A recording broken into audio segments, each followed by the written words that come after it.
Well, you too, Markaintus, back again. Wanted to talk about this film, Godzilla King of the Monsters. I saw this film yesterday, thought long and hard about it, and yes, I do like this film. I am a Godzilla fan, I will admit to that, but I still think that this is actually a pretty good film. I mean, it's not perfect, mind you, not even close, but it's really far from being a terrible film in my opinion.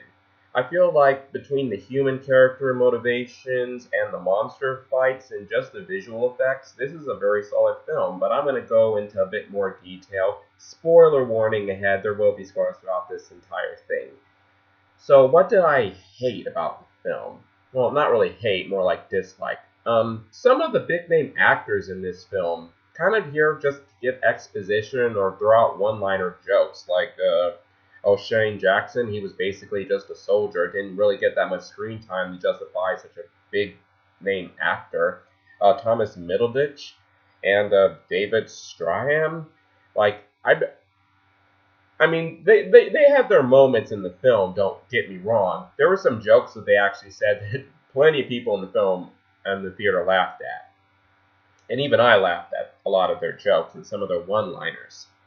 But yeah, probably could have gotten any kind of actors to just play their roles. I mean, I'm not an expert on actors and actresses, like where they stand, really, but yeah. Probably didn't need the biggest stars in Hollywood. Well, not really the biggest stars, but just, like A or B list actors for some of these roles. But again, it wasn't like it was terrible to have them there. I'm not one of those people who's like, yeah, you're kind of wasting these actors or actresses. Like, if they do the role well enough, I can forgive. But still, all the same, they didn't need to be there. Another thing. Now, this isn't for all the monster fights, but there were some moments where it was kind of hard to tell what was going on. And it was really for, like, the first monster fight and maybe parts of the final battle. But I did see most of the monster action, enough that it was really entertaining just to see. I think the problem was that it was switching between either one monster or two, or between the monsters and the human characters. And yes, some of the human characters do some pretty stupid things that really just defies all logic. Like when Ghidorah's rising from the ice, there's these soldiers just trying to shoot at him. I mean, I guess you can make the argument that they were trying to at least distract him so everyone else can get away. But I don't know. Maybe they were actually trying to think that they were taking him down. Like, it's a desperate act of heroism. Yeah. And there was also another scene that it's a bit of a mixed bag for me. It's when Serizawa is like going into the radioactive pocket where Godzilla's resting and trying to recuperate. And he takes off his mask. Now, granted, here's my argument for this. It's stupid because radiation filled, and technically between the heat and the radiation, he should have died almost instantaneously. But it was only like 15 seconds that he had his mask off, and he basically did it just so he could face Godzilla face to face. So I understood why he did it, and I guess you can argue that 15 seconds in that kind of environment, like by Hollywood standards, he could possibly survive. But yeah, it was stupid of him to do that, but he was going to die anyway. So, he got his moment. And some of the things that the humans said, like some of the references they made, pretty on the nose. Like there was the oxygen destroyer, clear reference to the 1954 film. But honestly, I can think of only one other thing they could have called it, like the O2D. 2D, like oxygen destroyer. That was a clear reference to the 1954 film, obviously. And more on that later. But yeah, that was like one of the references that was kind of on the nose. And what else? I personally didn't find too much that I hated about this film. Most of it was actually pretty good. Probably could have seen more of Mothra, to be perfectly honest. Like, she got her screen time in both larva and her moth form. But I think I wanted to see a bit more of her, you know? Like, just see a bit more of her abilities and her capabilities. Like, what else can she do?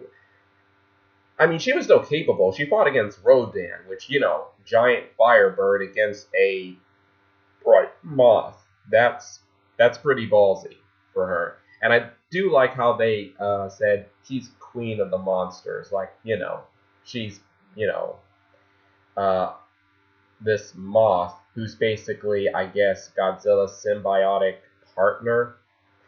And again, what was his name? O'Shane Jackson Jr. He made a joke about that, but it wasn't a bad joke. It was something that, again, a lot of people laughed at. That's really all that I have to say that I didn't really dislike about the film. Everything else was honestly pretty good to me. One of the things that I really liked was how they had this whole pro or anti-Titan movement. You know, there were like a bunch of people like kill all monsters, like destroy all monsters. Again, another reference to another Godzilla film. And, you know, it was the military asking, why should we, you know, keep these things alive if they could be a potential threat? And you see both sides. It reminded me of Captain America Civil War. Like, it made an argument that you can kind of get behind. Like, on one hand, it's like, yeah, these things, if they actually get out, they could be trouble for us. Especially considering the fact that they feed on radiation, which, you know, our most powerful weapons are built on radiation, but they're probably not going to do much against these things because it's going to not hurt them as much, and they're going to feed off the radiation anyway, so they're either going to heal from it or become stronger from it. So, well, what are we going to do here? And I also understood Charles Danson's character. No, not Charles Danson. What am I saying? Kyle Chandler. Yes, Mark. I understood his motivation. Like, he lost his son. He blamed Godzilla. But at the same time, I looked at him like, okay, dude, I've seen where this one-sided hatred can go, and it's not a pretty thing. Reference to Gamera 3, where you have this young girl, she hated Gamera because she believed Gamera killed her parents, and she decided to, you know, kind of raise this monster, which ended up being an even bigger threat than Gamera at the time. And considering that Gamera was killing people, like, collateral damage, mostly. But, yeah. His hatred was founded, but at the same time sort of misplaced. Because it's not like Godzilla meant to do any of that. And there really is no proof that he was actually responsible for the death of the Russell's child. Like, they never really show, you know, what happened to him or explain. But he definitely has a hate boner for Godzilla. He basically states, yeah, we need to kill all these Titans, especially Godzilla. I was like, okay, I understand where you're coming from, but I don't really agree with you. Now, Ken Watanabe's character, Dr. Zarazawa, him I understood. But again, not like this is where I see the other argument. Like, he's clearly fascinated with these creatures, especially Godzilla. He believes that Godzilla is the key to peace and also a symbiotic relationship between humans and Titans. But he might have been a little bit blinded, a little bit, you know, like just seeing all the good but none of the potential bad. But again, both points brought up, and you can find reason to side with either of them. Of course, I side with the giant monsters because at the end of the day, there was actually a point to where it was like, yeah, Godzilla could have possibly killed Ghidorah off. But the military got in the way, used the oxygen destroyer, hurt him, nearly killed him, and Ghidorah was unaffected. And the thing about the oxygen destroyer is, if you think about it, a weapon like that, like, imagine the long-term environmental effect. Like, this thing is destroying oxygen. Like, just that alone, like, well, what are the full effects of that? Like, does that mean that there are going to be pockets where oxygen is just non-existent and you can't live there anymore? Like, that's going to kill off animals. We saw that it killed off fish, nearly killed Godzilla as a result. But it could even affect plants, because think about it. If plants feed on CO2, and part of CO2 is oxygen, and it's destroying that oxygen, then the plants technically have nothing that they can feed on except, you know, sunlight. So that could even destroy like vegetation, technically. I mean, Dr. Serizawa was right. I mean, the one from the 1954 film. He was on point. Both Serizawas were technically. But yeah, again, pointing out that humanity in its path to try and defend itself might be creating something even more deadly. And if you consider it that if they use this like 16 more times on the other kaiju, or titans as they're called, there's no telling just how devastating this weapon could have been. I mean, it could have killed some of them, not Ghidorah. So the question is, how the heck were they going to finish him off with just military power alone? And again, they do acknowledge that, in killing Godzilla, they kind of killed their best chance, and that's when Mark Russell basically starts seeing, yeah, I got what I wanted, but at the same time, it's not really helping us. And I also like the fact that even before, Godzilla was seemingly killed, he was like, yeah, I hate Godzilla, but I'm not going to start some, like, fight with him. Like, I'm not going to start a battle that we're not going to be able to win.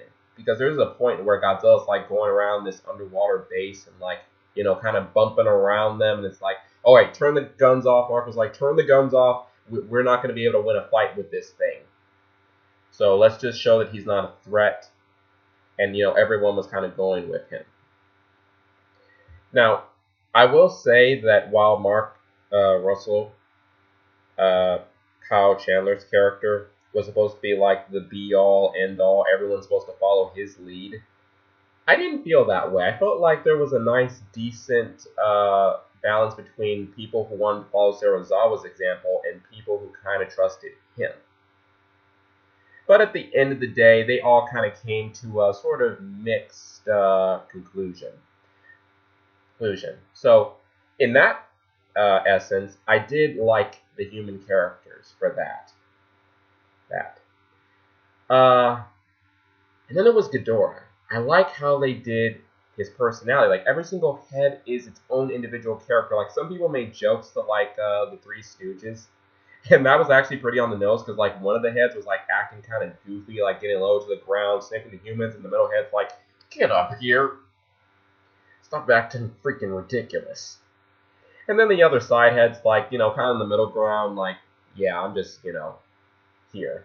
Like, he was like Larry. Middle head was Mo, and I guess the other side head was Curly, I guess. I did like that.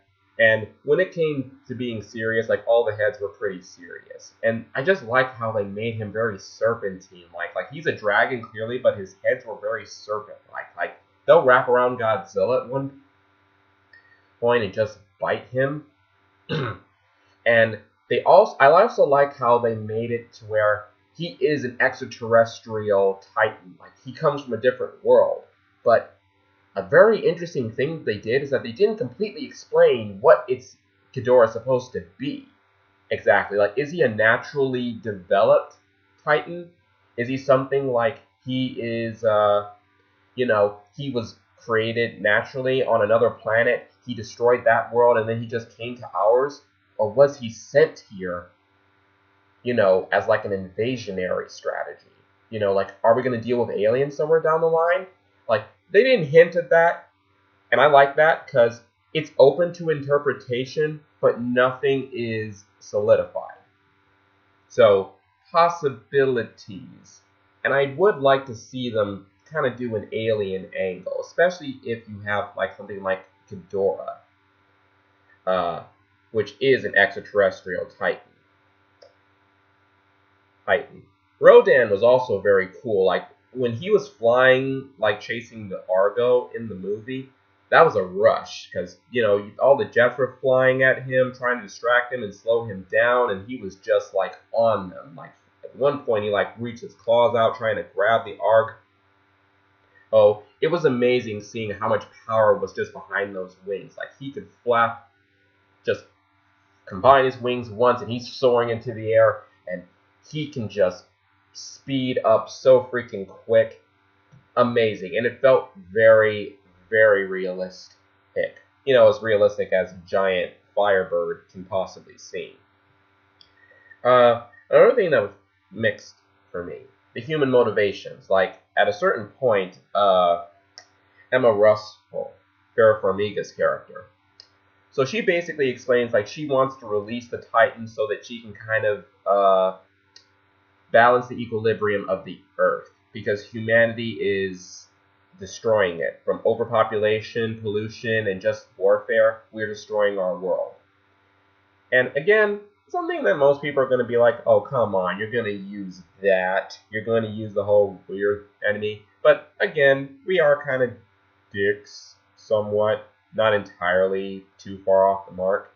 And in this film, you know, they need something to push the agenda here. But having Charles Dance's character, what was his name, Alan Jonah, I did like how he basically at a certain point was like, yeah, we're going to release these Titans. We have a plan for that. But even when the plan was going south because Ghidorah was not what they were expecting, he's like, we opened Pandora's box. It's too far to stop now. Because he's the kind of character who's like, yeah, even if all of humanity is destroyed, you know, it's still a win-win for the Earth, technically. Like, he's basically like, this is our mission, and like, there's this leeway that we're willing to go to, but if we're going past the threshold, we still accomplished our mission. You know, he was someone who was sort of like, I want to say nihilist, even though that's not technically correct. He was sociopath, definitely sociopath, which I guess kind of works into his character because he's supposed to be British Special Intelligence. So he's like, he's seen warfare, he's done operations, he's seen the nature of man. So it's like, yeah, he knows how people are going to react to this. He knows how people work more than likely. But again, his crew kind of did something stupid by leaving the Orca, you know, alone. But I guess the idea is that they'd never expected, like, Millie Bobby Brown's character to just steal the freaking thing. The freaking machine. And just leave Ghidorah here. And again, even if she did, mission is already finished. Like, Ghidorah released all the Titans. There's no stopping any of this. So it doesn't even really matter. And that's another reason why they let Emma Russell chase after her, because it's like, yeah, go ahead and go. It doesn't really change anything. We still did our jobs. So, yeah, when it comes to, like, scrutinizing the human decisions as far as those go, kind of understand it. It's not perfect human logic, but at the same time, it's not completely stupid either. And then there was Godzilla himself. I like how they did Godzilla. Like, he is strong, he is capable of fighting Ghidorah, and when he got Ghidorah under the water, it did feel like he could have finished him off there, because he managed to rip one of those heads off, the curly head, and that's another thing that I wish that I saw. So there's supposed to be like a post-credit scene that I actually didn't see because I was with a group. We left almost after the first post-credit scene that showed Godzilla supposed to be fighting Kong. I did not see Alan Jonah getting the last Ghidorah head. And I think this is really important because in the scene where Godzilla is destroying Ghidorah, like, he needs to destroy every single piece of him, because there's a point to where he's like grabbing the head around the neck, and that head's still like moving around, like trying to react to something, and it can't because it doesn't have a body. But Godzilla has to destroy every single piece of Ghidorah in order to completely defeat him. So, is Charles Dance's character going to bring back Ghidorah in some way? Like, is he going to clone him? Is he going to let it, like, regrow? Or is he going to make an entirely new Alpha Titan from this Ghidorah head? Because we know he's selling, like, DNA, but I wonder how that's going to come into play in later films. Like, is it going to happen in Godzilla vs. Kong? Or are they going to possibly do a fourth film? I would like to know. Because I wouldn't mind seeing more than just the 3 films. They seem to be doing pretty well for themselves, and I do like where they are going. The monster action is also very well done. Again, some of it was a little hard to see, but the way they circumvented that was the lighting. Like, every single kaiju had its own light. Like, Ghidorah was yellow, Godzilla and Mothra were blue, Rodan was red, and it really helped just light up the night with these creatures. And I also like some of the other Titans, the ones that they didn't show too much of. Like, there was another Muto, I guess that's like the Muto Prime. He bowed to Godzilla. There was this mammoth-like one. There was like the spider one and Rodan. They all bowed to him. And those are just the ones that we saw enough of. I think there was also like a turtle-like one, I think. It was supposed to be like, some people theorize it might be Anguirus. I don't think that's, the case. And I do like how they hinted at Mothra coming back. Like, big spoiler warning, she dies, protecting Godzilla, giving him a chance to get up. But what I'm really interested in is how they're going to get Godzilla to fight Kong in the next film. Like, how's that going to work? Is like Charles Danson's character going to create another orca? Is Monarch going to create another orca? There were some serious losses on their side. Oh, and another thing, before I forget, twin fairies. So they explain that there are actually these people from this special family that believes in Titans and dragons, and they see like dragons as this benevolent thing. It's something that they talk about with Mark in the film. How dragons are not these monsters, but they're these special spirits that can even give redemption to some people. So, yeah, that played into the whole he, sees the benefit and the necessity of Godzilla because humanity alone just doesn't stand a chance. And I know some people are going to argue, well, if they killed all of the Titans, then wouldn't there not be a problem? But there would have been a problem. Like, how are they going to kill King Ghidorah if it can just regrow its heads, and even if its heads are severed, it could still technically be alive? How are they going to deal with that? And if they and there was no way for them of knowing that. So, if they actually tried to kill him, they could have very well just released him. And he would have been free to do whatever it wanted. And there would have been nothing that they could do to stop it. Like, the oxygen destroyer was going to work. Nuclear weapons weren't going to work because it can still absorb energy and empower itself. Like, even man-made power, it can use. Cool. So, yeah, I feel like as far as the film goes, it was as good as it could possibly be for what it was.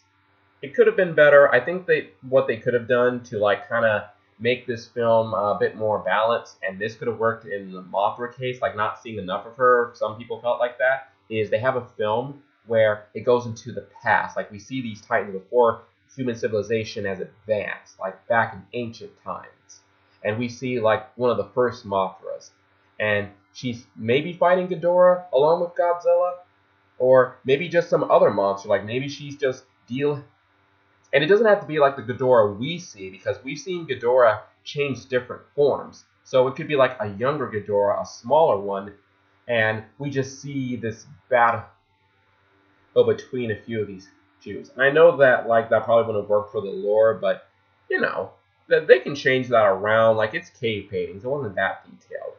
I really did like this film though, and I hope that the people who actually do enjoy this film, the Godzilla fans and the general moviegoers, they'll probably also enjoy this film. I'm not one of those people who's like really critical, saying, these humans, they should have been more like this, they could have done more character development here. I think that the characters, in the sense of what the film was and the timing and pacing, they developed enough. Mark's character, he let go of his hatred for Godzilla. Vera Farmiga's character, she understood that she was trying to control nature, but nature is something that they can't really control. So she understood her folly, and at the end of the day, she sacrificed herself. Man. And that was the one thing that just amazes me, just how powerful Godzilla can be. Like, at the end of the film, like, he basically goes burning Godzilla and just roasts Ghidorah. Just amazingly powerful. And I like how at the end, Monarch reveals everything about the Titans, and everyone kind of sees, Godzilla reining the Titans in. And also, they acknowledge that Godzilla's presence is returning sea life. Like the fish, I think, that was killed off by the Oxygen Destroyer, they're returning because of the Titan. Godzilla. And I know that doesn't make sense because it's radiation, so, maybe good for nature, maybe not too good for humanity. But, there are ways of circumventing that. We just need to be slow and steady and just find a solution of, existing in these times with these different environments and these creatures. That's the one thing I liked about Shin Godzilla. Like, it was between the fast, easy, and the most destructive solution with dealing with Godzilla, or the slow, meticulous, and less destructive solution of dealing with Godzilla. Which is better? Which is the greater path to salvation? And at the end of the day, they choose the slow and steady course, which actually turns out better for everyone. Still hoping that they do a sequel to that film. Really, I do. That there's a lot of potential behind that film, and I might even do like a separate video explaining what I think they can do, or I'll make some sort of blog post or something. I don't know where. But yeah, this film, I liked it. I loved it, really. Wasn't perfect, but the things that were kind of flawed, they didn't bother me. They didn't ruin the film for me, and for all intents and purposes, they weren't glaring in my personal opinion.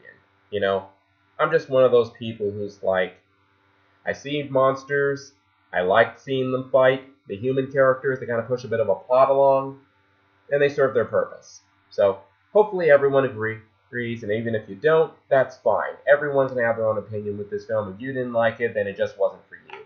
Or you just saw a flaw in it or something that just annoyed you to a certain extent.